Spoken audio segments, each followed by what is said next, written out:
hindi ako bratinela o spoiled brat. Ang budget ng Pilipinas ay hawak lang ng 2 tao.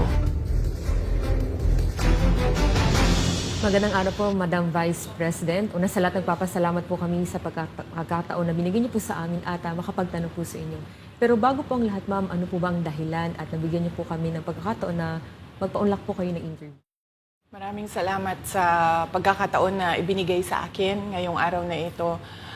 Nagpa-interview ako dahil gusto ko na malaman ng taong bayan at ma-explain sa taong bayan kung bakit hindi ako sumasagot sa question and answer sa budget hearing ng Office of the Vice President para sa budget proposal namin 2025. Gusto ko kasi na maintindihan ng taong bayan saan ba ako nanggagaling.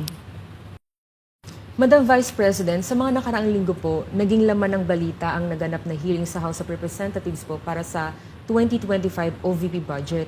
May mga nagsasabi na nag-asal bratinelya daw po kayo, lalo na sa House of Representatives. Hindi daw po kasi kayo sanay na matanong sa mga bagay-bagay, kaya ganoon na lamang po ang naging asta ninyo. Ano po ang reaksyon niyo dito?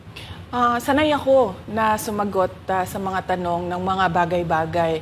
Kaya nga, di ba, nagbibigay ako ng mga interview, kahit hindi siya arranged na interview, mga ambush interview ng media kung saan nakukuha nila yung mga katanungan ng taong bayan. Sanay ako sa ganyan. At alam ng taong bayan na hindi ako bratinela o spoiled brat dahil kilala nila ako simula nung ako ay nasa Davao pa, simula nung ako ay mayor pa, hanggang naging vice president ako. Kilala ako ng taong bayan na hindi ko inaabuso ang aking power at ang aking authority sa lahat ng mga opisina na nahawakan ko.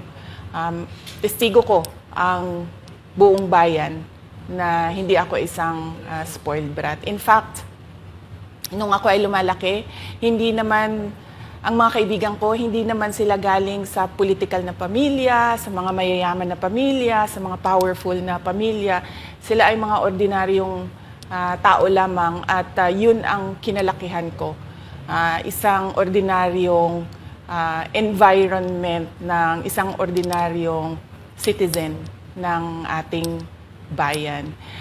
Sa palagay ko, hindi lang sanay ang iilan na mga miyembro ng House of Representatives na hindi nila makuha yung gusto nila at gusto nilang marinig na sagot. At hindi sanay yung mga iilan na mga representatives natin na sinasagot sila sa kanilang mga patutsada.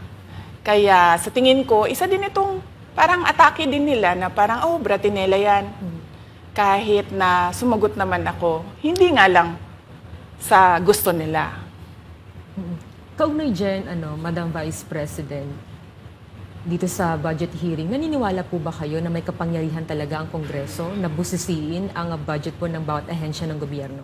Siyempre, oo, nakalagay yan sa ating saligang batas na ang Kongreso natin ang merong power of the purse. Kaya nga, 'di ba, merong mga budget hearings at merong pagpasa ng budget mula sa House of Representatives at sa Senado natin, sa Kongreso natin. Kinikilala natin 'yan. Kaya nga, 'di ba, pumunta tayo doon sa Senate hearing, pumunta tayo doon sa House of Representatives na hearing dahil nagpresenta tayo ng budget.